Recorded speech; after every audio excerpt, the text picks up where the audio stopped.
Ho'p, hammaga assalomu alaykum. Bugun sizlar bilan Canva'da e, prezentatsiya tayyorlashni ko'rib o'tamiz. Buning uchun Canva degan saytga kirib olamiz. Meni o'tgan darsdagi videolarimni ko'rib olsanglar, Canva'ga qanaqa registratsiya qilib kirishni ko'rsatib o'tgandim. Xo'p, bu yerdan presentation degan joy bor. O'sha yerga bosib olamiz. Va bu yerda bizga yangi oyna ochib beradi. Bu oynamizda ko'rayotgan bo'lsanglar, United Decision deb yozib qo'yibdi.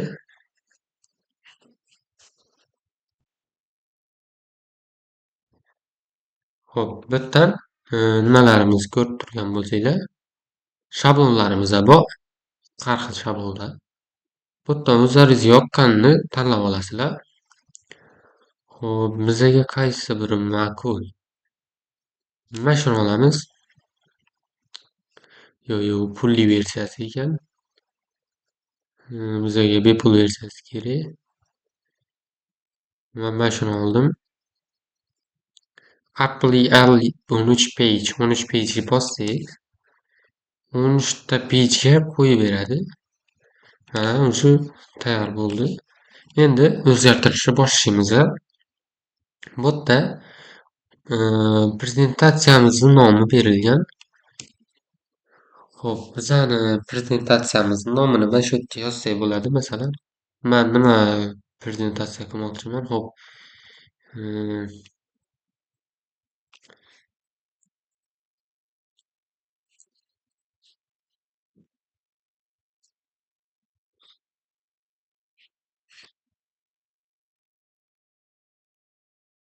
bu yerdan o'zgartirib olamiz.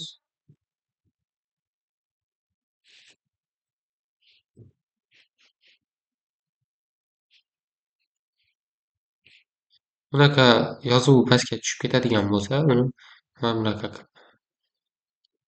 pitsani sal kattaroq qilib olsak va yoniga olib kelib qo'ysa ham bo'ladi, yo bo'lmasa sal pastroqda qo'ysa ham bo'ladi. Mana bunaqa joylashtirib berishimizni ko'rsatadi. Bu yerda rasmlarimizni o'zgartirmasangiz ham bo'ladi, o'zgartirsangiz ham bo'ladi. Undan farqi yo'q. Keyingi betga o'tamiz va bu yerdan tekstni o'zgartiramiz. Bu yerda nimalar kerak bo'lsa, xohlasangiz mana bu yerdan delete qilib yuborishingiz ham mumkin. Menga mana shu narsa yoqmayapti. Delete qilib yuborsam ham mumkin. Masalan, mana buni ham delete qilib yuborishim mumkin. Bu yerda delete image bor. Bu image yo'q qilib yuboradi. Delete frame bor. Bu ramkani yo'q qilib yuboradi. Delete image qilsam, bu image'im yo'qolib ketadi. Va buni delete row qilib yuborsam, bu ham yo'qolib ketadi. Agar nimanidir bexosdan o'chirib yuborgan bo'lsangiz, klaviaturadan Ctrl+Z deb bossangiz qaytaradi. Ctrl+Z yozib qo'yibdi. Ruschasi bilan yozilgan. Hozir uni ham ko'rsatib o'taman. Shu yerga yozib turaman. Ctrl+Z ikkisini bossangiz, plusni bosish shart emas. Mana shu Ctrl yozuvli knopka bilan Z'ni bossangiz, уже orqaga qaytadi. Ikkisini faqat teng bosishingiz kerak. Bu yerdan o'zgartirishlar kiritib, shunaqa qilib ketaverasiz. Mana bu ko'rayotgan bo'lsangiz o'zgarish bor. Bu yerda buni qanaqa qilib chiqarib olaman deb nima qilayotgan bo'lsangiz, voy bu bilan rasmini chiqarib olaman deyotgan bo'lsangiz, mana bu yerda share degan joyi bor. Share'ni bosasiz. Va bu yerdan download bo'limiga o'tasiz. Va PDF da turgan bo'ladi. Qaranglar, lekin PDF bo'lib saqlanadi, qilib yubormanglar. Sabab PDF hech qachon prezentatsiya faylingiz hech qachon PDF bo'lmasligi kerak. Bu yerdan PPTX ni tanlab olamiz.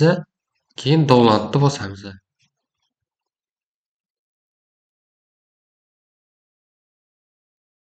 Xo'p, bu yerdan download bo'ldi. Endi uni kartga saqlab olish uchun download bo'limiga o'tadi. Save ni bosamiz va yuklab oladi. Hammaga rahmat. Videomiz yoqqan bo'lsa, obuna bo'lib, like bosib qo'yishni unutmang.